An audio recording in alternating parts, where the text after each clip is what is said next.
C. Joseph Vijay எனும் நான்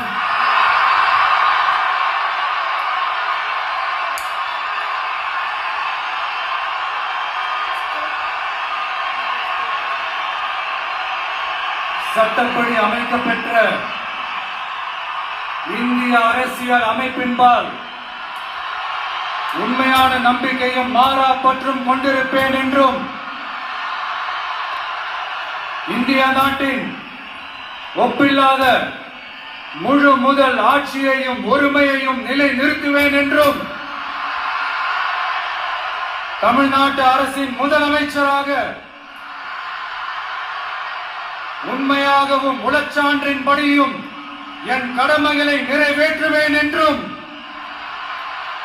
அரசியல் அமைப்பிற்கும் சட்டத்திற்கும் இணங்க அச்சமும் ஒருதலை சார்பும் இன்றி விருப்பு வெறுப்பை விலக்கி பலதரப்பட்ட மக்கள் அனைவருக்கும் நேர்மையானதை செய்வேன் என்றும் ஆண்டவன் மீது ஆணையிட்டு உறுதிமொழிகிறேன்.